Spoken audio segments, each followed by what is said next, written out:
Like the statement that people give me is, yo, the failed singer, right? I hear that a lot. And I be like, 100% to the person who's looking at mainstream names, I'm gonna always come off as the failed singer. But if you look at my resume, he's not a all the singer. things I've done, it's no way near a failed anything. No way.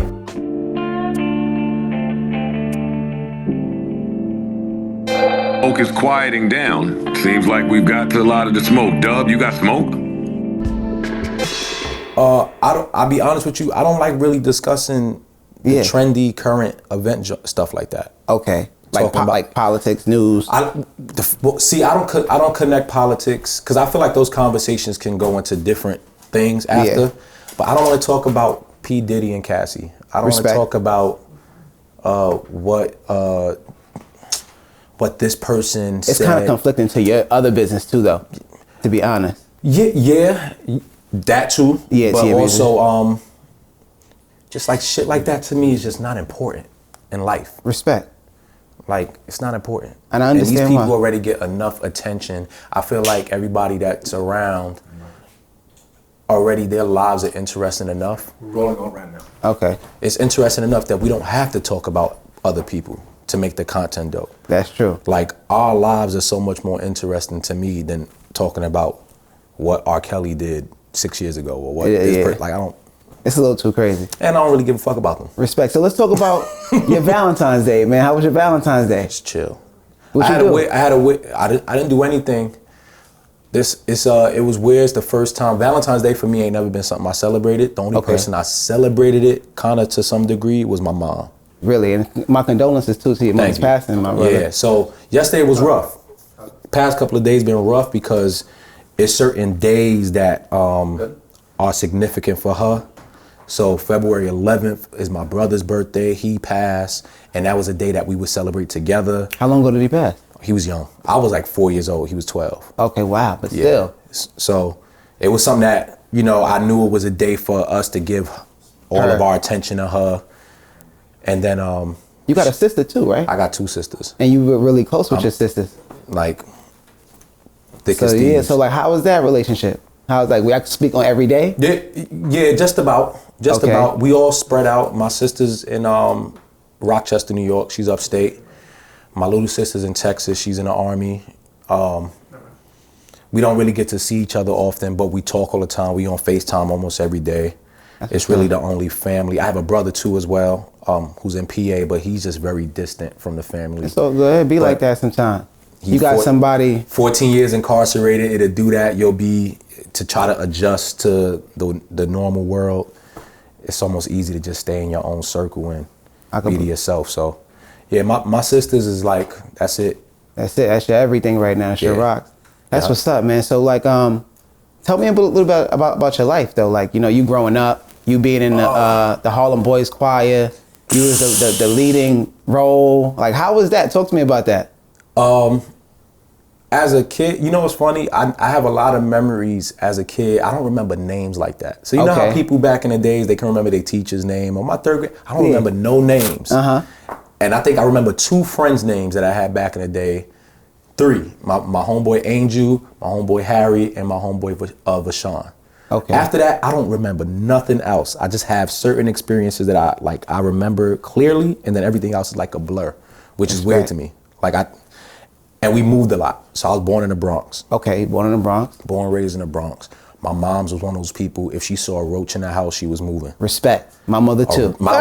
We moving. So I lived in that, I swear to you, could call we've lived in at least over 20 something spots. That's crazy. Bronx, in the Bronx though. When did you move out of the Bronx? I left the Bronx and went to Brooklyn. I was living on McDougal. That's not too far from here. Living over there for a little bit, lived there for like a year and a half. Then I went to Harlem. Okay. Then I went to Rochester, New York, lived up there for a minute. Okay. Moved back to the Bronx, moved to LA, moved back here. I lived in Jersey a couple of spots. You been all over, man. All over. You a traveler, world traveler.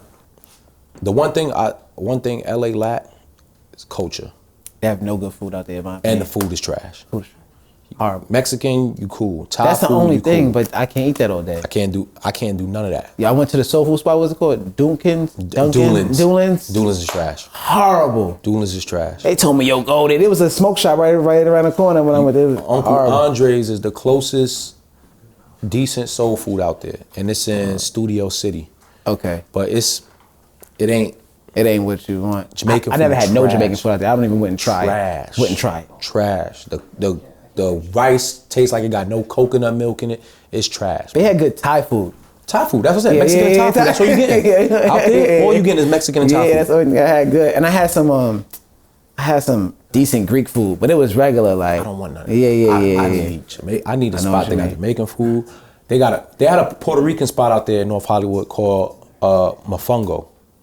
And that was cool. I'm gonna put you onto a spot here. I go to a lot of nice restaurants here, though, high end only. Out here? Yeah, hell yeah. I don't really come out here. Like I go to Dumbo House. No, I'm not talking about Dumbo. You talking? No, I'm saying. I'm talking New York City in general. I don't do shit in New York. Really? Long Island? I'm in Jersey. Manhasset? I'm in Jersey all the time. Y'all wild on Manhasset. Manhasset is crazy. Too far. Oh yeah. Where you live? Where you I'm 50 minutes into Jersey. Oh nah, yeah. So for me to come into New York, yeah, I gotta make a trip. I gotta make a day out of it. I ain't coming just to do no dinner. Oh well, thank you for coming too. I had some stuff planned. Had some stuff planned. So your childhood is funny because everybody got that block they can claim. Mm-hmm. I don't have a block I can claim. I know everybody in the world though. Like if I go in Harlem right now, I walk down the street, I'm gonna see everybody that I know. Respect. But I'm not from their block. It's just I've just circled the world. You been there. You from there. You from the hood. They know your E. Yeah. He come through. Yeah. So I know you said that you were young, moving around. You don't really know too much. So what school did you go to? I went to my first school that I remember was Immaculate Conception in the Bronx, in the South Bronx, Catholic school. I went there. Then I got kicked out of there in the 3rd grade. Oh man, what you was doing, Class clown. Got kicked out of there, and then went to St. John Chrysostom, another private Catholic school in the Bronx. And then from there, I went to public school. I went to IS 116 in the Bronx. Okay, fire. And after that, it was over. That's all right. You just moving school to school went to down. school? Everything with school went downhill. They should have never put me in public school. Dang, man. Because I was wondering, because you said you met Michael Jackson too. So my Michael Jackson story is interesting. So, of course, I'm a Michael fan. And and after junior high school, going to high school, I decided I wanted to go to the Boys Club of Harlem. Just in high school now. I'm watching BET, and I'm seeing these guys on TV with a video. All right. And it's being played all the time. I'm like, what is this? And they was like, oh, that's a school. I was like, that's a school? I want to go there. Right. Went there, did the audition. It's a public school, but you still have to do a vocal audition. All right. So I did the vocal audition. Thank that. Got in. It's a school of 500 kids, but it goes from 5th to 12th grade. So that's just to show you how small the classes are. The graduating classes are usually like no more than 30 kids. So you know everybody in the school. Learning and everything. School, regular time, 8 o'clock until 2:30. From 2:30 to 5:30, you have vocal. You have your rehearsal. You have you're learning your classical pieces. You're getting your Mozart. You're getting your Beethoven. You're getting all of that. Okay. Right? Okay, that explains a lot. Okay. So that was my formal training. I'm formally trained as a classical singer. So from there, after that, I just started traveling, meeting people, and I would tour and perform. And I met a young lady who we know you go with the ladies. It was the first white girl I ever fall in love with. And and I just have to say, I have to point out why I mentioned white. Oh, so you're a bunny hopper. You see, we got the picture. Listen, I have to preface why I'm saying white, right? Because at that point before that, like the neighborhoods that I wasn't, it's weird to even have to say that, but I wasn't really connected with other cultures. It was either black, Spanish, right? Mm-hmm. So even the idea of even liking or being introduced, it felt different. So I was like, "Ooh, this is dope." And then she was from London. She had an accent, all that stuff. Yeah. And then we talk, and she comes to tell me, "Yo, I'm a really big Michael Jackson fan." I'm like, "What? Guess what? Me too. Love him." So she's like, "I'm going to see him." Okay. And I'm like, in concert or something, right? I'm like, I ain't hear Michael performing, but that's dope. So no, I'm gonna go stop by his hotel and. All right, cool, lady, whatever. Yeah. Time go by. Michael was having a press conference in Harlem. Okay. With Al Sharpton, all these different things, whatever. And she's like, hey, I'm going to see Michael. You want to come with me? And I'm like, lady, you got to stop doing this. Like, whatever, cool. Mm-hmm. We meet up. We come to Harlem. There's a big press conference going on. And watching Al Sharpton talk, watching everybody talk, we sit down, and Michael comes in. So I'm like, oh, well, she knew about the press conference, so cool. Yeah. But she don't know Michael. Michael sits down, he's scanning the room, he sees her name is Claire. And Claire, if you see this, salute. He sees her, and he's like, I'm like, oh, you know this nigga. Yeah. Like, you know you Mike. really know Mike. Oh, shit. So I'm sitting there, antsy. I'm listening to every word. I'm hyping. Yeah. So everything ends, and of course, in right fashion, everyone's going crazy. We want to get to Mike. Boom, boom, boom. She's like, come on. Grab my hand. I'm like, where are we going? She walks up. Security guard automatically does this. But then looks down and sees like, oh, Claire. It hugs her and lets her go through. And I'm standing there like, holy Claire's shit. Lit. I'm about to meet Michael. This is crazy. Walks over, she pulls my hand. Michael, I want you to meet a really good friend of mine. Blah, blah. At the time, I went by the name of L.A. She was like, oh, this is my friend L.A. He's a great singer. Blah, blah. He's like, oh, great to meet you. Blah, blah. I have to go. That was it. Met Michael. But it was so funny because met him, got a chance to shake the hand, do all that. And after that, I felt nothing. Like I thought I was going to feel this like this achievement, or like, you know, you meet someone that you admire, or you like I still study Michael to this day. Yeah. But it was like, oh, it's a normal nigga. Right? Okay. Nah, because the way you speak about him and the way I hear about him on the pod, I thought like maybe I did a song or something like that. You know, they be joking, saying little funny jokes. So I be throwing up. I am. If there's anything you need to know about Michael, or if there's anyone still to this day studying Mike, I'm like on my way here. I'm in the car listening to the breakdowns of his songs. Just like I study him. So you met him in high school? Yes. What grade was that? This was 12th grade. That was the 12th grade. Yeah. So after you met him, you went back to school. You ain't tell everybody like, yo, I just met Mike. No one's gonna believe me. Oh, you didn't even? No one's gonna believe me. No one. Like I have pictures of me standing outside of the press conference that I'm like I took to this day and had there. I'm like I'm not. Whatever. Yeah. So, but luckily enough, I always refer to Claire. And if anyone ever goes to Claire's page or Facebook, she has tons of pictures of Mike and everything, them holding each other. She's had personal letters from him. So I just always be like, yo, reference to Claire, and if y'all need proof for my story. Yeah, that's fine. But now you enough proof. You good. I believe you. That was dope. So you got music coming out though, right? In the spring, you coming out with some new joints? I'm definitely releasing music. I think it's the perfect time to do it. And not just the perfect time. There has been a lack of passion in the past. I think just not feeling motivated. From you? Okay. Just not feeling motivated. And I think the moment I was able to get around other people again on a real high creative level, it motivated me to want to do it. Okay. So I just started writing again. I haven't really been recording as often as I wanted to, but just the writing process, starting that back again, and just seeing that I had so much to say. And since then to now, like I haven't released a project in 7 years. So. Well, you released something last year, though, right? I released songs. Singles? Yeah, I released songs, but like a full-on project. I haven't. My last project was 7 years ago. Okay. Going on 8 years. So at this point, I think I have a lot to say. I've had a lot of experiences. Would you try to get some features in or something? No features? And if it was to be a feature, it would be like some R&B features. I've done a lot of hip-hop features. Okay. And I think that's been a You want to move away from that? Yeah, only because like don't get me wrong, I'm an R&B dude to the core. Yeah. But my movement, my lingo, my day-to-day, I move around like I'm a hip-hop nigga. Okay. And I think that's been a disconnect for a lot of the fan base. Really? Because a lot of times when you see me, you only gonna see me with either Jadakiss, Joe, or one of those, like a hip-hop guy. Yeah, 38 Special, stuff like that. 38, you're not gonna see me working with the R&B dudes or the R&B producers. Okay. And it's had its benefits. And then it's also had its moments where it's kind of been the reasoning why maybe the R&B audience hasn't really attached me in the same category as some of the other guys.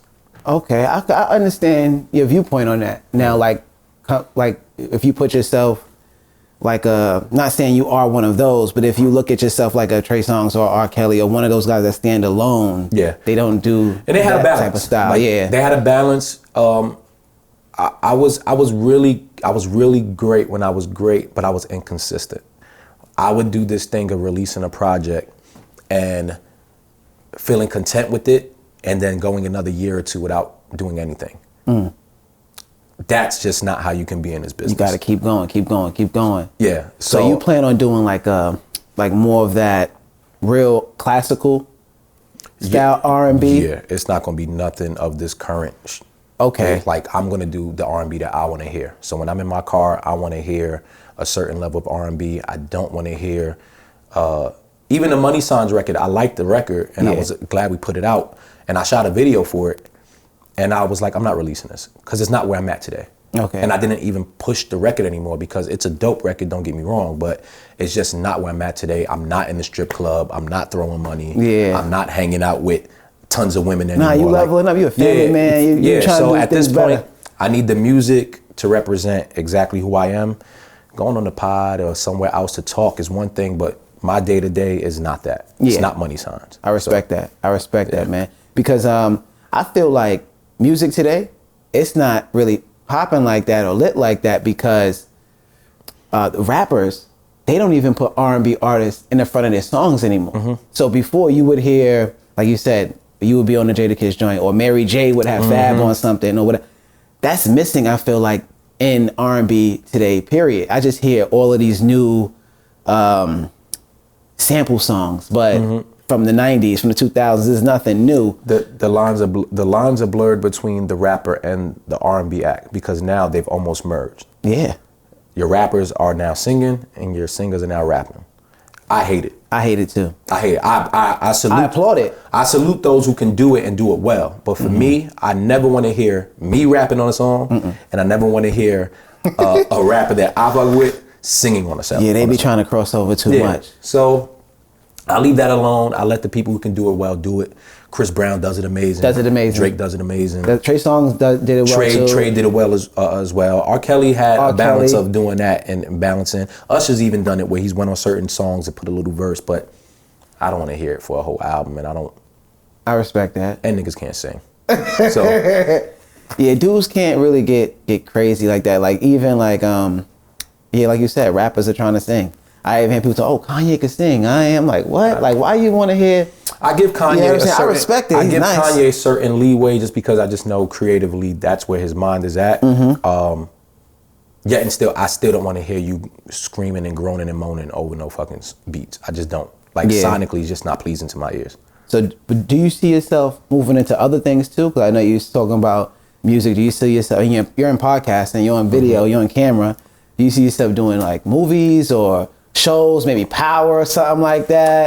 This is a weird and good space to be in because I'm in that. I don't know if it's a midlife crisis or something. Don't say that. No, I don't know what it is, but I'm at that point where you want to make the transition from one field of work and try to expand and see what else is out there. Okay. I'm going to always want to create music in some type of space. Am I itching to be an artist continuously? No.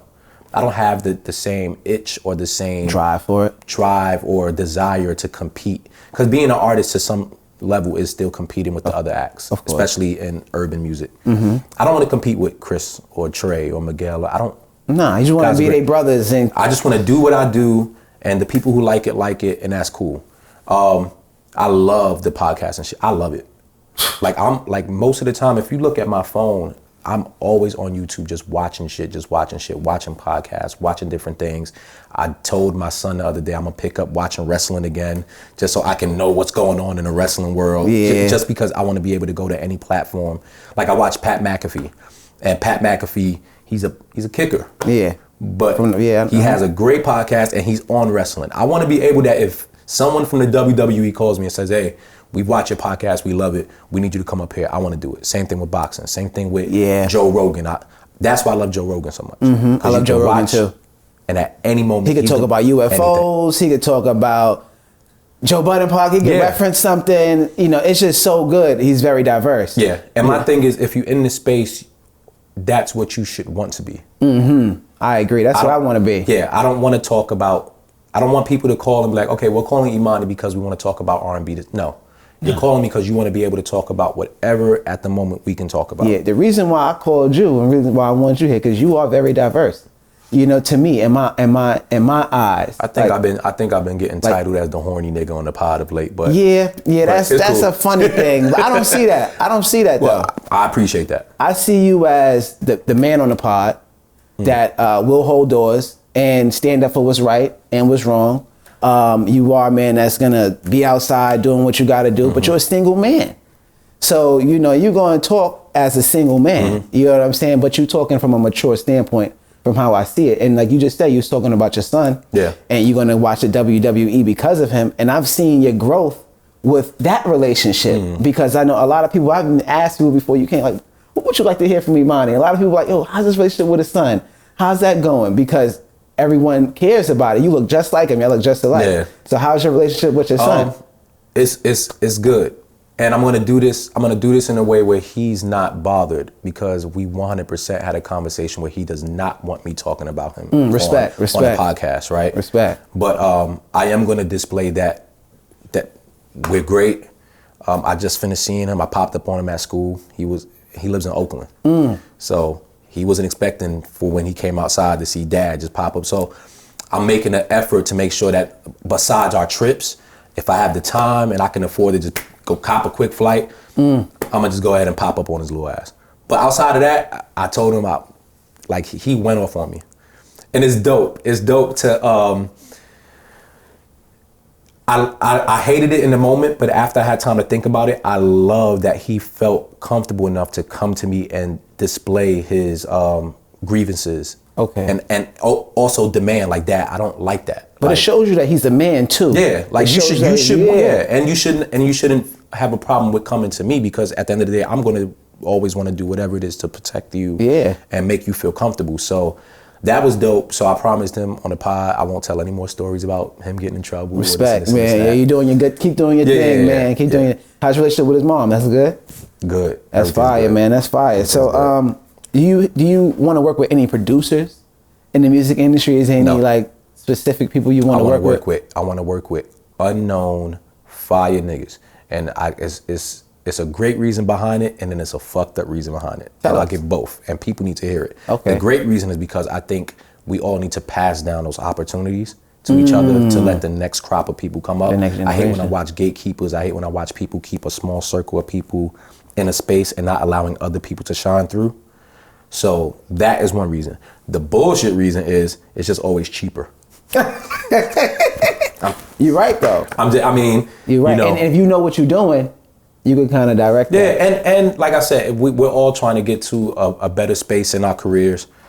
If I can help you get a light that affords you the opportunity to now charge the big wigs, what you want to charge them, cool. If I now offer an opportunity where the person who hears you work with me now wants to put you with the Chris Browns or somebody, then great. And I don't look for anything in return. You know what I'm saying? It's really just all about us networking and getting to that next point. And get around. So you only have one son? You only have that one kid? I have two. You have two kids? 2 boys or? 2 boys. 2 boys, that's fine. How old is the other son? 10. 10? I got a 5-year-old, man. Kids are. It gets rough, man. My son, he be talking back at 5. You think 5 is bad? Yo, he's talking back, dog. Like, daddy, no, this, that, and the third. Like, now, do you want more? Yeah, I would love more. I would love to have more kids. I'm contemplating. I would love to have more. I would like to have a daughter. Okay. I would like to have a daughter. But then I tell my oldest son all the time, like, damn, I shouldn't say this, but I do think parents have favorites, right? Yeah, I want a daughter for the same reason I think you want one. I tell them all the time, automatically she's going to be my favorite. I don't care what happens, she's going to automatically be my favorite. Okay. So I prepared, just know that you're the favorite right now, but if she need her hair done 2 times a week, I'm gonna go get it done. Yeah, no problem. Like we used to joke. Me and my sister used to joke. My little sister was my dad's favorite. We knew that for sure. And then we just had the conversation recently, like, yo, who you think was mommy's favorite? And then it's like, nah, nigga, it was you. I was like, I know, it's cool. Like, but not favorite in the sense of like, oh, the love is different. It's just that, just as people and things, we just connect with. Yeah, the opposite. Like my mother, she has 4 boys. Oh. She's all for us, you know. Mm-hmm. She's our everything. And if she had a girl, I doubt she would be the same. That grandchild is going to be spoiled. Well, no, yeah. Ryan. Yeah, girl. Oh, yeah. I can't wait to see that, though. That's going to be insane. Yeah. So I know you said you lived up in Rochester. And so that's the connection with Jadakiss and 38 Special? Nah, so the connection with Kiss is actually being in Harlem. And rest in peace, my man Ice Pick J. Okay. Rest in peace. I was put on to him through my old manager and a really good friend, Danny. And Danny used to manage Drag On and work up at Rough Rider. Okay. And he's always maintained a great relationship with everybody up there. So Ice Pick J was actually running So Raspy with Jadakiss. And being around and hearing like, oh, talent, nigga, you need to come work with us, fuck with us. So got the introduction. Kiss was looking for artists. We worked on records together. And it was like, yo, let's do this. The interesting thing is that I never signed with Kiss. Okay. Like to this day, I've never signed a contract. He wanted you to? Yeah. Like there was a contract presented, and I salute Kiss so much because he did some of the realest shit ever. I remember the day we were at his crib. We in Yonkers, we at his crib, and I'm there with my manager, and I'm there with Ice Pick, and the contract's there. Like, yo, you ready to sign? Boom, boom, boom. And Kiss is in the other room watching ESPN, like, chilling. So Pick is calling Kiss, like, yo, come on, we're gonna sign this joint. Pick was like, Kiss was like, bro, we not doing this like this. Like, we not signing no contract. Man. We gonna go have dinner. We gonna do this the right way. Like, we'll get to that how the proper way. Real man. And I didn't understand at that point. At first, I was like, damn, this nigga must not really want to do no business. But then I was like, hold on, let me think about why this took place. And then speaking, he was like, nigga, I got a jacket for you, I got a chain for you. We got to do this the right way. But as time went by, we never really got to that point for different reasons, which I would love to at some point actually have that conversation with Kiss, because I don't even think he really knows why. You would revisit it? Like maybe it's time with him? I need to. I need to, because the way I went about no longer being a part of So Raspy wasn't commendable or wasn't man shit on my side. Respect it. And I was younger and I was very accountability kids. Accountability kids. Yeah, very new to the game. And I don't even think it's something that probably he need, but I think it's what I need, because he's always been an honorable nigga. And even after that, he's put me on records, he's paid me, he's done, so I think just as a man, I owe that, if not even a conversation, just a yo Kiss.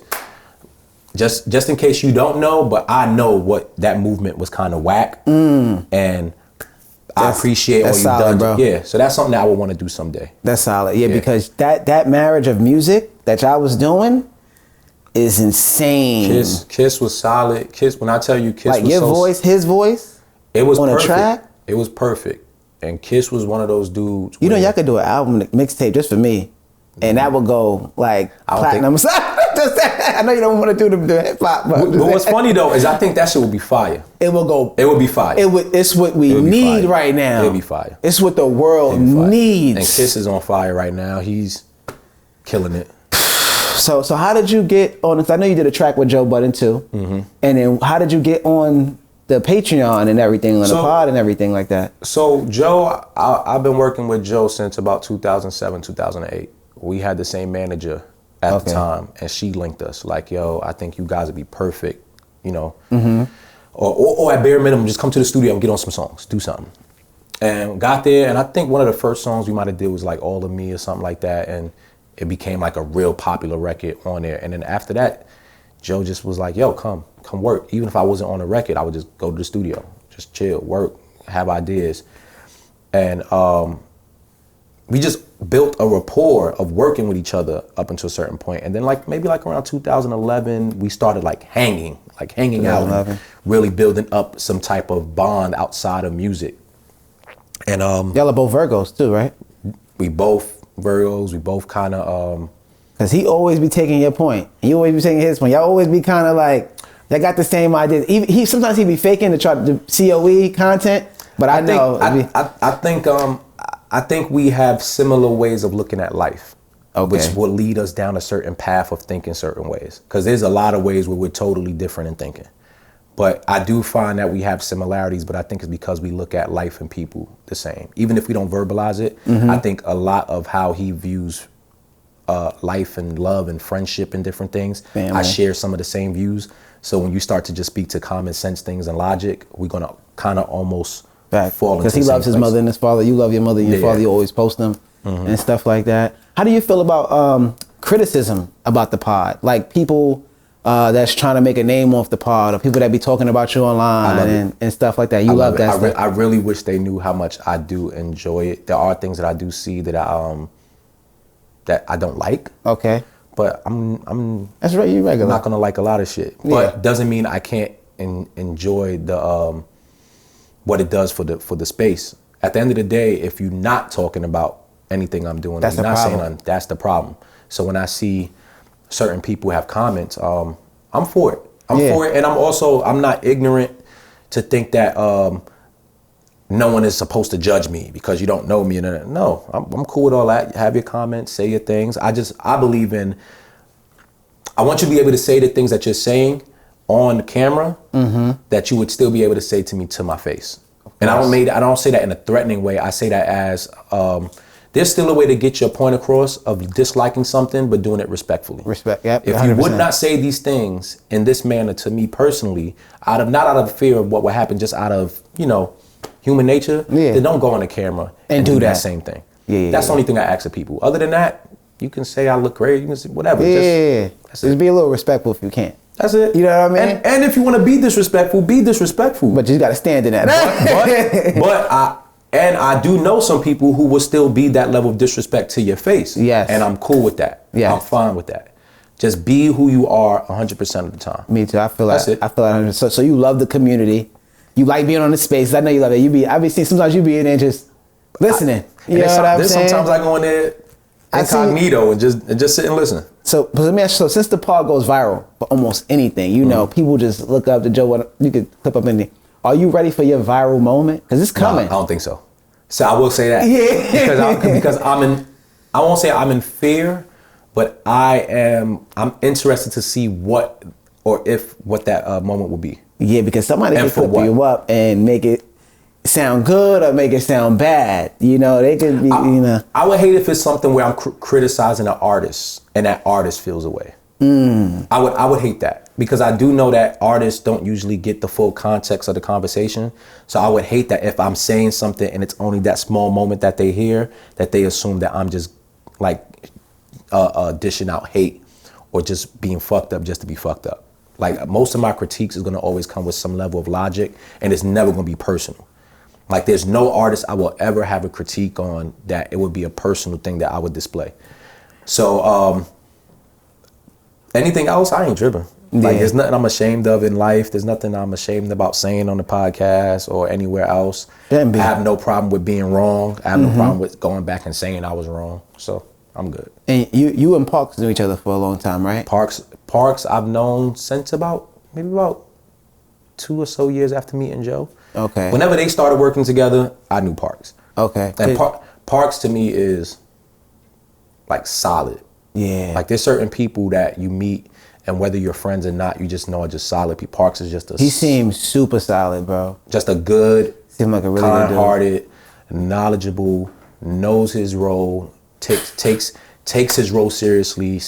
He's executed everything that you needed him to execute. I love what he's done just creatively because when first meeting Parks wasn't as, I don't think this is offensive, but Parks, none of us were. Parks wasn't this good when we first met him. He was good. No. Everybody gets better every year. But his getting better is not just to get better for self. It's almost like he knows he's getting better so that he can help everybody else come along and what they need. That's crazy. Yeah, you want some water, by the way? Got some aquapana here for you, Mountain Valley. Yeah, I'll go ahead and get the drinking in a second. Yeah, you got that. So now y'all all have the same manager now, right? Though, like y'all all have that. Not manager, but y'all all work with Ian in some way, right? Through the podcast. Okay. I was always confused about that. Yeah, I've never had no dealings with Ian outside of the podcast, but Ian is Ian Keeves. Like I love those guys. They all seem like in unison in one. Solid. That's what I thought. Yeah. The greatest time I've had in getting to know them. We went. Was the last music tour we did together. Yeah, that's really what I want to ask about too. Oh my, I hate that tour. Really? I love it. I hate it. The tours be seeming like y'all be having the most fun in the world. Like y'all be wilding. Y'all be having stories. We can't tell that story. Yeah. The people want to know. Fun. It was fun, right? It was fun. I will say, I'm not gonna lie and pretend like it wasn't fun. Was the fun worth it? No. In my speaking. A lot of the fun that I was having on tour was not worth it. A lot of people that I was meeting on tour was not worth it. There's a lot of people like, now they see you on the JVP. You become a hoe. Like you go on tour, like if you don't have your shit together and you're not a man that's solid enough to just go out there and just do your job and be comfortable just going to bed at night, you become a hoe. Or you end up doing shit that you just like. So I was like a hoe on that last tour. Speak about your homeless, because everybody keep talking about. I've been trying to make you sound good. Like, oh nah, man, you ain't doing that. I was bad, and I had no reason to be bad outside of just ego and outside of just like, oh, this is what you do when you're on tour. You're supposed to go ahead and just do bullshit. So, and then Joe was on that tour with his son's mom at the time. So, you know, Joe was very much so after the show. Me and her, we chilling out. Y'all go do what y'all doing. Yeah. Ian, 100% is a solid dude. He ain't running the street, ain't doing that. Keebs married. Parks at the time, same thing. So it just left me to be there, the lone guy that's just gonna be, you know what? Let me go see who's outside tonight. I'll just be the creep alone tonight. Cause you and Parks had a story where y'all was in the room. Parks said he was sleeping and all of that, and then somebody was getting busy. Parks was getting busy. Yeah, Parks was getting busy. I almost thought he was about to die. We was on like the 13th floor, and he's hanging over the balcony, killing the shit out of something. And I'm like, I didn't know you. Parks, we need to get you out here. But no. We've had that, and then you know on tour you sharing rooms with guys. Yeah. So sadly enough, I was the guy that was never shamed into there's somebody else in the room, so I can't enjoy the time. Yeah. I would just walking like, hey, play sleep. You from the hood, man. Yeah. But you get older, you're like, what the fuck am I doing? Well, now at this age, it's not really, we ain't really doing that. But at a young age, we all understand how it is. I wasn't that young. I was like 30 something. Oh, you were like 30 something? I'm still trying to give you grace. No, I wasn't that young. I'm trying to give you grace and everything. We don't get. We start maturing, but we still end up doing a lot of dumb shit just out of habit, out of ego. Everything I did was just out of ego. But you passed that now. Now, what type of lady are you looking for? What type of lady are you looking for right now? Because they listening, man. I'm not looking for anything. Okay. In all honesty. What do you want to drop on your doorstep? On a godly level. Like, because you know, God does he did this for us. God does amazing things. What would you want to be dropped off on your door? Like, come on, every man got something. I have an answer for that. All right. But I'm not going to share it. I'm not going to share it. I'm one of those guys where... Okay, you don't want to... You may mess it up. You may jinx it. You may jinx it. There you go. You're not thinking about manifesting it. Because you know what? At your level, too, if you say... It already exists. Let's just say this. Okay. It already exists. I am somebody that believe that time heals a lot. So even when you're having issues with someone or things that aren't working out or haven't worked out, if there's a real inkling of love and there's still that level of, I want to possibly make this happen again, it's there and it can happen. I'm also the guy that I don't want to talk it up too much because then it feels like it doesn't happen. Okay. Like, in my life, I've always been the guy that the more I talk something up, it's bad. It doesn't happen. Okay. So usually when I typically just leave it to, you know what, just do the work that you need to do, and the right energy, the right time, everything, the universe will connect things. Yeah, my pastor said, just do the work. Yeah. God's gonna take care of everything else. Exactly. You know, I respect that, man. I respect that. So, like, what's your relationship, ladies? I know, how's your relationship with Mel Ford on the pod? How's your relationship?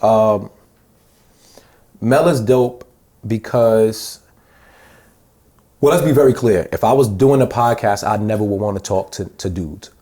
Okay. I really hate talking to men. Respect. Not hate, but no. If I want to converse and I really want to try to get some back and forth going, and not back and forth in debate, just meaning like real just intriguing things, I'm going to always want to talk to women. just to get their perspective, to see how different we are. When I talk to Joe and Ish and everything, we all kind of think the same in certain ways. So even when we're debating, we're still kind of moving and driving off the same energy. Okay. Woman's energy is just always just pleasant, just great. And then when you add who she is, her perspective, her walk of life, everything is dope. And you can just tell that she's very genuine in her approach towards this. So it's helping me just to even let's just say I was still in creep mode, right? Let's just say that. Let's just say I was still in creep mode. Yeah, let's just say. She's somebody that the energy would put you in a space of, why am I being a creep? I don't have to She's a great woman. She's such a strong woman. That's a strong presence. Yeah. So I think that's dope, and I enjoy the conversation. I enjoy what she brings. I think she's resilient in the fact that she's in a space where she's talking at any time 5 to 6 other men. She's killing it and holding her own. She's killing it, and there's typically no other women in the room but her. That's what I want to add, because we both kind of straddled both sides of the fence. So you went down a certain path. Yeah. That it's like could have been some bullshit, and then you turned it all the way around. Yeah. What was that moment? When I got arrested, man. That was it? Yeah. When I got arrested in North Carolina, and then the cop that was in the car, he was bumping my favorite artist, Young Jeezy. And I said, yo, you bumping one of my favorite artists. I'm like, you bumping Young Jeezy? Dang, I shouldn't even be doing what I'm doing. You don't have to. You don't have to. And then, family, you see that's the only people there for you. The only people there for you. And it's like, you know what? It's just me, my family, God against the world. And then my cousin said something to me. He said, yo, you could worship having sex, smoking weed, drinking, all throughout the week, but you can't go to church on a Sunday for 2 hours. You can worship all of that stuff, but you can't give God 2 hours of your time. And that's when it changed for me. That's dope. That's when it changed for me. I got baptized in 2015. That's dope. I met my wife in 2014 on a train, E-train. I got baptized, and then my life just changed, man. It's just been uphill. Fire. God is with me. That's fire. I've been having little my homeboy from LA, not my homeboy, my bro. He's actually in Saudi Arabia now. He went to make a trip. He's making his voyages. He's doing Hajj and all that? He's doing, so he's sending pictures back and all that. And I'm just like, man, this shit just looks so peaceful, everything about it. I was baptized, and my mom was Catholic, and she was heavy in church, and I never had a real connection to it. Like, it was always me doing it solely based off of her. And then at a certain point, I was just like, I don't have no. Do you think it's because of the division in God? Like, people vote Catholic, Muslim? Nah, I think it's me. I think it's me. Okay. I think it's me. At a certain point, I'm not sure if I ever had faith on my own. I think the faith was given to me through my mom. Okay. And as I got older, I kind of disconnected from it.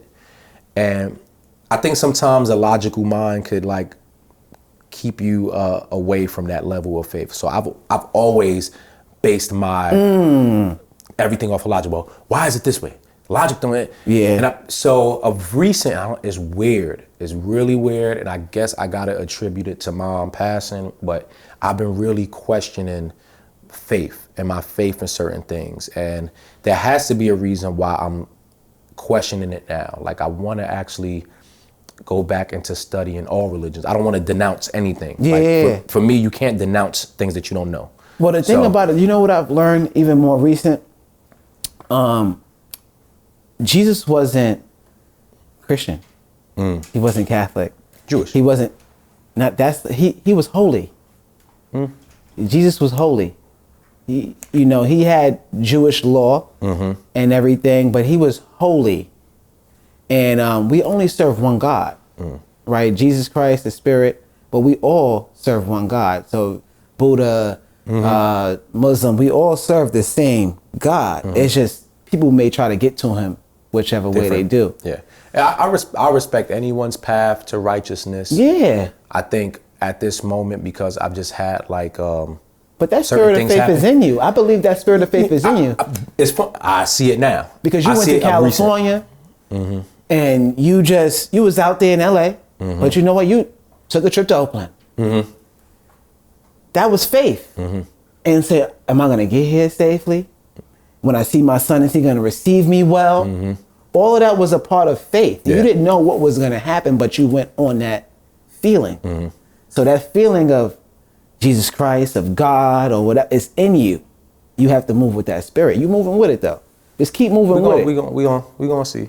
Just keep moving with it. We gonna see. So, but let me ask you another question though. How did you meet Ish? Through Joe. Through Joe. You know, how long you knew him?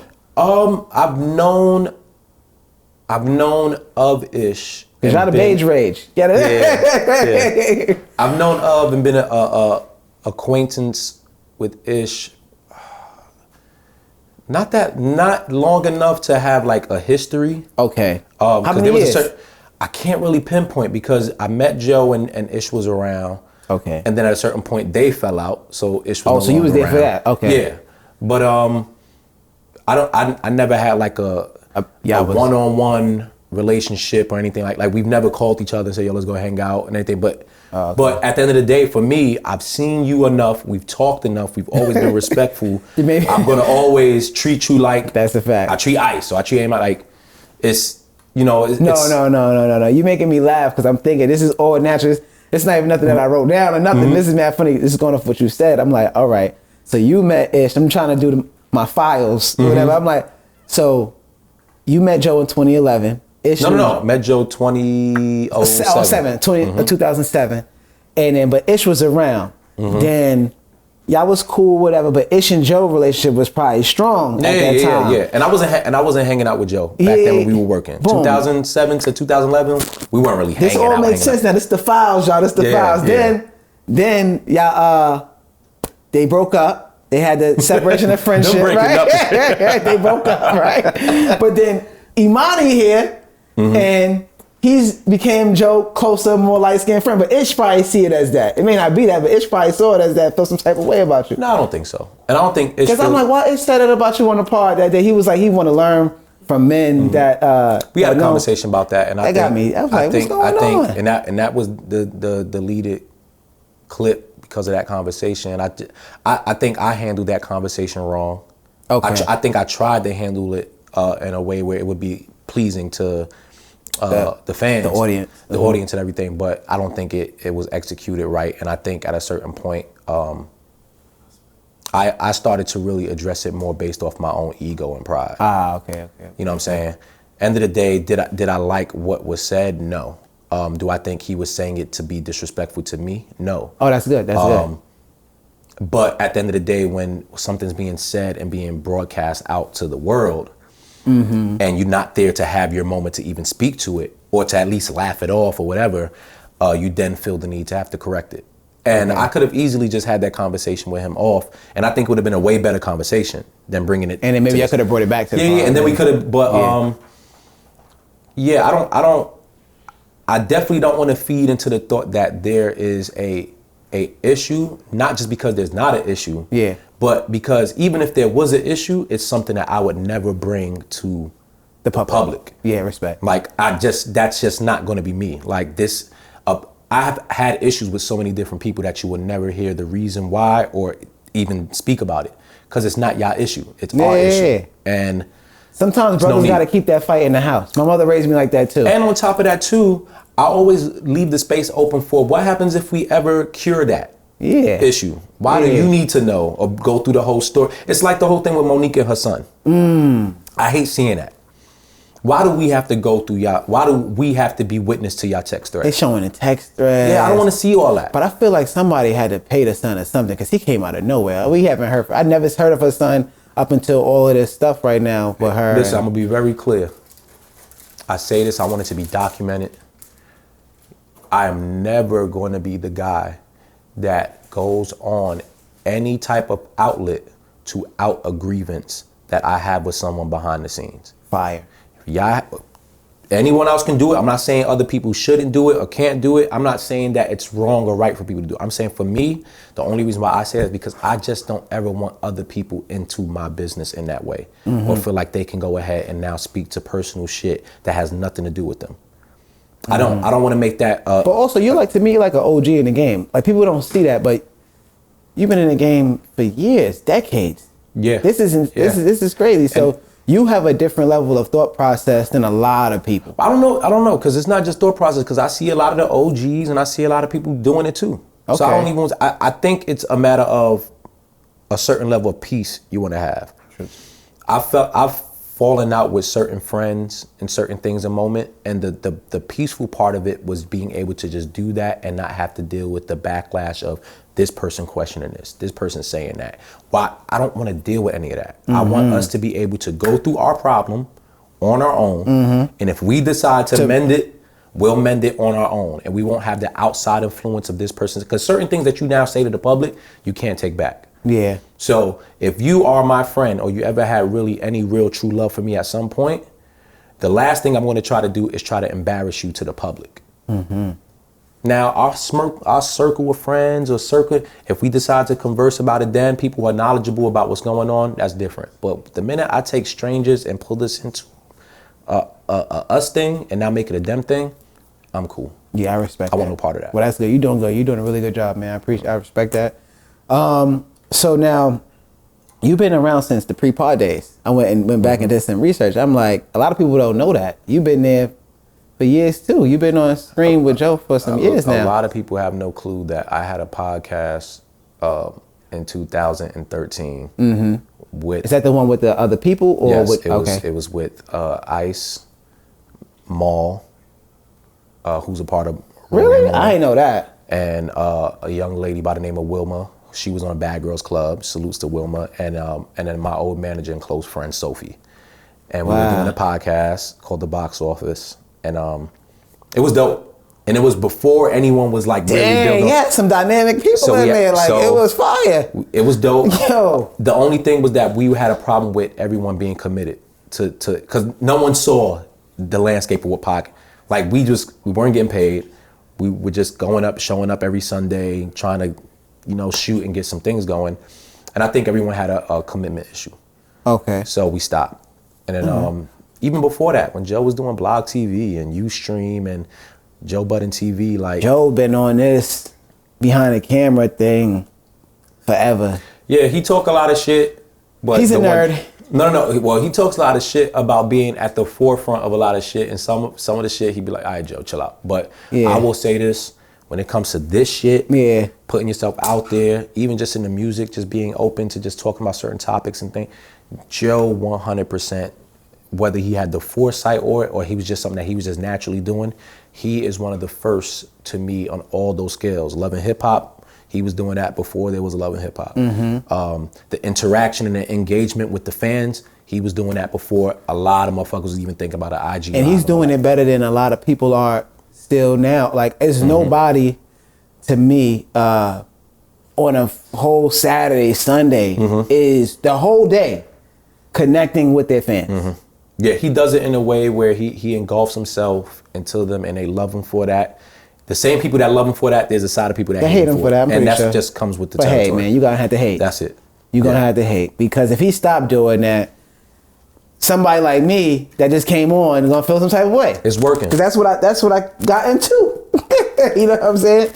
Like, for real. Like, I'm a $50 Patreon member. And the funny thing, and as someone who knows him and everyone else up there, I was watching as someone who didn't know them. And that's why I knew the product was so good. I watched that product as if I don't know them. Yeah, you said that like too. I do, because I need to. I don't want to have no bias when I'm watching this product. Like, even like this. You do it based off of bias, or you do it based off of like because it's your job, or? Well, it's a job now, but before then it was a matter of bias, because I just really know them enough to kind of understand where they're coming from in certain things. Okay. But I also don't want that to stop me from the entertainment and enjoyment factor of maybe certain jokes being told. What you're saying. Or certain things like that. So I try to tune off the fact that Hi man, I used to live with this nigga Ice. I used to live with Joe, and I watch it as if I don't know these niggas. Damn. So say you used to live with Ice. We all used to, Joe, Corey, Ice. So y'all all met at the same time? All lived in the same house around 2010 to 2012, 13. Like we all were in the same fucking house. I had got at Ice for being a sensitive potter. You seen that? You seen that video? You know, it's the crazy part because that was a good video. Now I got another video though where he's being accountable. I ain't posted yet because I've been doing Ice. This, but he got a video because I like that with him and Flip. He was like, "Yo, man. Like, how am I gonna get better at this if y'all don't tell me?" And he's right. He's like, I went back home, and for him to come up to the pod and say that, got a video for you, man. I got a good one. Ice is dope, and we just had a conversation on the pod recently where we talked about having to relearn your friends, right? And I think for me, I had to, when I came, and I was in LA for 6 years, when I came back out, it was weird because I felt like I needed to relearn everybody. Not like purposely like saying, but in my own way, just watch everybody and let me see what's different, what's new, and certain things that I maybe can converse with about that. And Ice, before I left, 100% on Twitter, trolling, doing this thing, boom, come back, family man, father. Solid. He ain't doing the shit that... That's a side I do like about him a lot, because, we have a lot of similarities. But the one thing that's always been consistent with Ice is he's been always a solid friend. Always. And he's always been himself. If like when he was driving Joe around to chase them young kids in the neighborhood, stuff like that, he gonna always ride out. But solid friend isn't always so much of I'm gonna always ride out. Also, solid friend is I'm gonna hold you accountable and I'm also gonna be the person that's willing to tell you, yo, you on bullshit. But also be able to deliver it in a way where you can receive it as a real good friend. Fire. Like him, Parks, same way. Like Joe, same like. Y'all a real squad. Yeah, y'all like the Avengers up there, low key. It's friendship. You know, I know people. You know, we don't have to throw tags and titles. Oh, you're best friends, and no, we are friends. We're all friends. We all give a fuck about each other in life. We all care that, what's going on in your world. Whether we. I had time in LA where I ain't speak to none of them niggas on a regular basis. Yeah. But when I came to New York, I knew I can call and pull up and it's regular. Like right back like never left. So that's fire. And how's you and Flip relationship? You see me going to all of his stuff and everything. That's fire. Because I was a watcher and a subscriber of Flip before meeting. And I remember when he first started working up there, I called Joe. I was like, yo, Joe, I love it. Your Flip on this shit is fire. He's the reason what got me to 50. I was $25 first but then my Flip came on. I was like, Queens. Flip was needed because Flip for me was I won't say the replacement, but he was the add-on because we had lost the surf energy. Yes. So for me as a viewer, that is true. When surf came on, that shit was amazing. Yes. Amazing. I like Free the Wave. Topics out the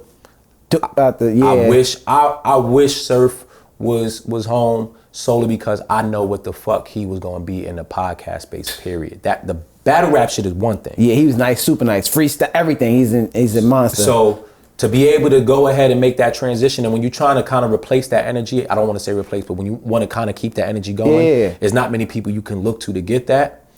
And Flip was like, I don't know if Flip gonna work because Flip is usually like a mic guy, but he got in there and I was like, yeah, now we rolling. Now this is the pod. Yeah, everything is put in place. Y'all needed that female energy. Y'all got it from the perfect person.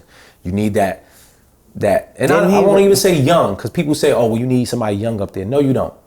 A young person up there ain't gonna work because now when it's time to topic. You gotta have somebody. They gotta know something. They gotta know. Yeah, they gotta know something. They have to been through something. Just keep that same energy. Yeah. And Flip is perfect for that. And like I said, I went up to his spot, worked with him, worked with Shampoo, fuck with Shampoo a lot. I grew up watching Shampoo on Howard Stern. Yeah, so, I just watched that Call King last night. It was on Better Call King, but on Stern he was King of all blacks, and I used to watch him, and a lot of things he used to say pissed me off, but I understood it, and I loved the entertainment factor of it. So now to be able to sit, talk with him, people want to hear the truth, man. Yeah, it's dope. People want to hear the truth, man. Sometimes you want a little filter to it, but sometimes you need it unfiltered. Yeah, I like the unfiltered version. Me too. Me personally, I like the unfiltered. But I do appreciate someone who's able to deliver on both. Like I'm a That Star. is true. That is true. Like I'm a big watcher of Star from Star and Buck Wild. So I watch the Star Report every time it comes on, and I love being able to know that at any moment we might get some diplomacy, and then at the drop of a dime, he gonna turn that shit up on you. Yeah, that's a fact. And that's what I'm learning kind of too in this space, 'cause I just got in it. And I'm learning that because I was going to make a video about Mel one day. And I actually made a video. It was pretty good. But I was going to make a video. And at first I thought that it was kind of like coming at her. And I was like, I don't want to be the guy coming at women. Let me rethink this. And then I did a whole new video. But in my head I said, whoa, this is powerful. I can make a video about bad Mel, and I can make a video about good Mel. That's crazy. Yeah. So the content creators are really controlling how these people outside are really thinking. And that's dangerous when it comes to like cyber warfare, like a lot of crazy things like that. And then but we have to allow y'all the space to create how y'all want to create, because it's the same thing that Joe and everyone else is doing. Yeah. My thing with I hate to always use this word, but I always bring up narratives. I'm not mad at narratives. Yeah. I'm not even mad at them being painted. I just want people to acknowledge when that's what they're doing, so that it's very clear to the public that you have to now do the research to decide whether this is true or not. Okay. You know what I'm saying? Clipping up things in a wrong context can come off a certain way to a certain fan base. You don't have to care, but just know that that's what you're doing. Yeah. And that's cool. As long as you own it, own that. So then now we can have those spaces, like that conspiracy theory spaces, that you let that be that, and then you as the viewer have to decide whether you want to do the homework and find out whether this is true or not, because most people don't really have time to go ahead and watch 3 hours. So as soon as they see a little 3-minute clip, they running with that. Oh yeah, that's it. I ain't got time to go ahead and research and find out if what he's stating is actually the full story, or if something was said before or after that. I don't mind that. Just own it. And then I'm cool. And then whatever backlash, whatever comes from it, you deal with it how you deal with it. But then to at least know that there's a space where people can actually know that, all right, this space might deal in facts 80% of the time. Yeah. But they're going to throw some shit in there, here and there. And that's cool. Yeah, I'm gonna try to keep it real. Listen, I'm doing my thing. No, I'm doing my thing. I told you I'm from Queens. Yeah. I gotta keep it funky. I keep it real. Do your thing. Whatever you say in regards to anything, like, do it. And it needs to be entertaining. I would never tell somebody don't make their shit entertaining. Yeah. Just, it's gonna be fire. Trust me, it's gonna be fire. If you make an R&B, don't say that you over here making country. That's it. I shot at Beyonce, man. Come on, man. Don't do that, dog. Is that a shot? Yeah, dog. Don't do that. I don't think it's a shot. That's a Beyonce shot, man. But if you think it's a shot, let's talk. All right, let's get to it. Hold on, let's get to it. Because I listen to the records, and I don't like people making it such a big thing, because if you study music enough, there's been a lot of other black artists who've started off with their country roots and branched off. Like Ray Charles has done all of that. Ray Charles has done country. He's done R&B, he's done, and we have to allow artists, especially black artists, to do whatever type of music they want to display at that moment and not make it a thing. Lil Wayne jumped into a lot of different genres. My only issue is that if you're going to do it, like, do it. Okay. I'm not saying that to Beyonce, because Beyonce, when she do it, she's doing it. I'm about to say, right. Yeah, she's doing it. If you're just going to jump in those genres, take the time to study it. Like, take the time to really study the roots, the sounds, the instrumentation. Go find who are the legends of this shit. Maybe you want to go study them. You go get in some Kenny Rogers bag. Go sit and listen to some Dolly. Go figure all that other shit out. You gotta listen to the Charlie Roses. Yeah, you gotta listen to the people that's really been doing this for a long time. So other than that, I don't have a problem with any of that. But maybe saying that if you're gonna do R&B, do R&B. Yeah. Don't be the rapper now trying to do R&B, but don't know who the fuck Luther or Sam Cooke or Marvin Gaye. Because it's disrespectful to the craft. Because it's just not real art shit. Yeah. The real artists don't really respect it. When we want to go ahead and build into a different space, if I want to go be a painter or graffiti, I'm going to go study Basquiat. I'm going to go do the research I need to do so that I have an understanding and respect where all of this is passed down through. That makes sense. That makes sense. So it was no shot to Beyonce. Nah, hell no. It was no shot to Beyonce. And if I ever threw a shot at Beyonce, I might as well just go ahead and move to Alaska and. Yeah, we're gonna fix it just in case y'all try to clip that up and try to make it sound crazy. You in this field you in right now, nigga. Yeah. Like, he's dope what he do. Keep doing what you're doing. Still stay the same guy. Nice kid, all that. You 100% are a nice guy. Yeah. You talk nice. You're calm. I'm staying like that too. Stay like that. Yeah, There's bro. no need to be anything other. You can just entertain people, and that's all I want to do. it. I don't want to talk to rappers. I don't want to talk to drill rappers. My goal in this is to go up to the Roland Martin, Stephen A. Smith, talk about politics, talk about what's going on in the world. Those are the people pushing and moving the needle. Yeah. End of the day. Yeah, because I want to be able to walk into a church too and tell, like, the church what we voting for. You know what I'm saying? Yeah. Influence. Yeah, it's powerful. Influence. So that's the difference. You doing this for you have an end goal of influence. Yeah. Some people are doing this because they just want to be popular. Nah, I gotta change the world. Shit's crazy. That's the difference between when I say to someone, yo, if this is not who you are off camera, don't. Yeah. Because you doing this all for the wrong reason. Yeah, 100%. I love doing this shit because I know what it can be and I know what it can do and help in other different ways. Not just for self, for everybody else surrounded. I do want to see that aspect of you on the pod. Flip bring up the joints, Joe bring up the joints, but then you got to bring up some joints. Yeah, but my joints is different. Nah, even new ones. No. What I'm gonna bring up there, they ain't gonna be ready for that. Nah, we ready for that. No, y'all gonna be ready for that. But I can't do that with them up there. Why? Joe got a girl. No, they be having joints up there. Nah, but Joe, they in their bag. You gotta do it one time. Nah. One Patreon episode. Ish got a new baby and his girl. Joe damn near married, almost. Ice is super locked in. So he's saying y'all scared of his joints. If he bring up his joints, y'all not ready. Not scared, but they gonna be the nasty, like it's gonna be the freaky joints. Yeah, they gonna get crazy. But I can't be the see. That's when they gonna really turn me into the horny E up there, freaky E. I don't want to be that. I don't want to be that. Like, I think it's better for me to just leave that in its own world. I do at some point want to have a space where I can have some level of content, where I do some level of conversation in a mature way, but still, entertaining. Because I watched that joint you had. It's just you. It was you and a couple others, but not the Ice on your YouTube channel. Yeah, I tried doing something, and I'll be honest with you, I only stopped because I wasn't able to really dedicate my time to it. Okay. But it's something I wanted to get going, and my whole idea was to highlight people in certain realms and fields that are 100% doing fly dope shit, but not being given like the statement that people give me is, yo, the failed singer, right? I hear that a lot. And I'll be like, 100% to the person who's looking at mainstream names, I'm gonna always come off as the failed singer.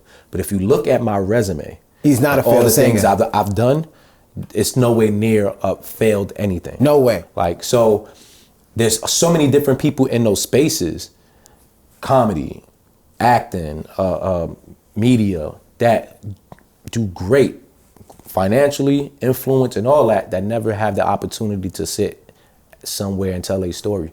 So that's what I wanted to do in that space. And you've always been an independent artist? Always. I've never signed a deal.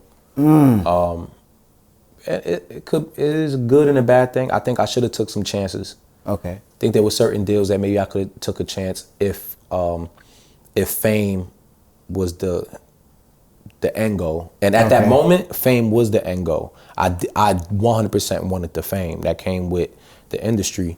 But then as I got older and started, it was less about the fame and more about just having something. I need to feel comfortable. Okay. Especially with people. All right. Managers, producers. Like, I'm a person that if you see me, most of the people that I work with are people that I've been working with forever. And I don't like to change that. Like, I have trust issues with just bringing new people in. Remember in the beginning of this, you said that you want to get new people. You want to work with new people. So that's why I said now, it's for me, in order to grow in any space, I have to open myself up to allowing new people to come in and do different things, even just on a creative end. Like, on this new project, I don't think I'm writing majority of it. And on all my other projects, I've written all of them. So for me, this is just a new experience, allowing other people to come in and give me creative ideas. That's good though. Yeah. That's so good. I'm gonna 100% try to branch out more as an artist, as a person, but I gotta be comfortable. I love it though, to be honest. It's honestly really fun. I love debating. So yeah. So this, like the other day when I got on Danny's space, and we were having a debate. I enjoyed it. I'll do it with anybody. Like I have to do it with someone that I at least respect. So I'll have that conversation with you. Fire. I won't give a fuck if you got 1 million followers. I don't give a fuck if you got 2 followers. If I feel like we can have a good enough conversation and you give me a certain level of respect, even in your sly, clever way, I'm cool. I can't be personal about this shit. I can't. It does me no justice. Nah, but you in a different light though, bro. You did great. I want to say I appreciate you for coming here today. Man, this was dope, man. You know what I'm saying? I didn't know what to expect. I was like, all right, man, let me see what Dub want to talk about. You're doing it right. Thank you, man. You're doing it right. From what I think you're doing it the right way. I think you and in all honesty, who cares what anybody think? Yeah. You love doing this shit, do it the way you want to do it, whether it makes $1 million. You know what motivates me? It motivates me sometimes. I don't care what people think, but it motivates me sometimes what people think. Because I know what I think. I know what I'm doing. I know my purpose. So if someone has an adverse purpose or they think less of me, because I was always a big dude, fat dude. I lost like 65 pounds in the last year. Crazy. And I've been keeping it down. So for me, because I've always been big, people always like, oh, that dude, you ain't going. But I always show out. Always come out winning. So for me, that's like a driving force of motivation. It just makes somebody win. Like my cousin, we just always motivated on making it happen. Whatever motivates you to get better is what it is. Me, I'm motivated by just I'm motivated by being able to see people just speak in general about anything that's going on. Yeah, I like that too. Like I personally, I would never want to be in a space unless I'm trying to be silent. I would never want to be in a space where people are not speaking about the things that I'm doing. And I don't care whether it's negative or positive at that point. I don't care what you might think it is. If I know I'm doing positive shit, I'm cool and happy with that. But if it's positive shit that I'm doing and you're not recognizing it, or you're not even, then now we have a problem. We got to fix that, I don't want to be invincible to the space of podcasting. Whoa. And I'm going to come sit and talk with every and anybody that makes sense, that can help me get better at this while also being able to help me build the brand that I want to build within the space. Yeah, well, how I see this and what you've been doing the last year, you about to skyrocket from here though. Yeah, I think so. I think I had at top of the year, had a conversation with Joe. We both shared the same sentiments, things that he want to do. I think this is going to be a great, I don't want to say year. I think there's just going to be a great time in life for everybody. I think for me, it's going to be a great time. My focus is like no other. My intentions is pure. I've had bad intentions in the past, but my intentions is pure. The people I have around me, I believe to be the same. So yeah, I'm good. We solid, man. Yeah. Yo, man, thank you, E. Appreciate you for coming through, man. I appreciate this, man. The files. We're going to have to, at some point, we're going to have to just get everybody up. You know what I mean? And make certain people within the community a safe space for us to be able to go and just converse. And even when we have moments of judgment, being able to handle the judgment and converse with people, because talking to ourselves is one thing, but when you get a chance to talk to people, not just within the community, but also doing their own shit, you get an opportunity to build from it in different ways. Man, that's a fact, man. Yeah, man. That's a fact. Well, thank you, man. It's dope. Thank you, guys. We got the files with Dub. We got Emanny here. We got our first interview. More to come. Hopefully we get some more of the JBP cast in here. Yeah, we're going to work on it. Whoever, we try to get them in slowly. We're going to work on it, for sure. You know, it is what it is. We got to do the work. Dub here.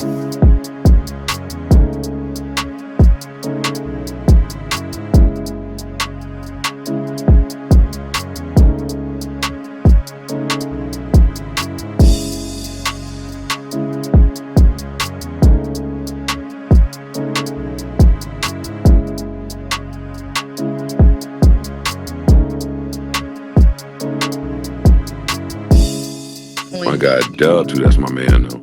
Gang. That's my man, Big Dub.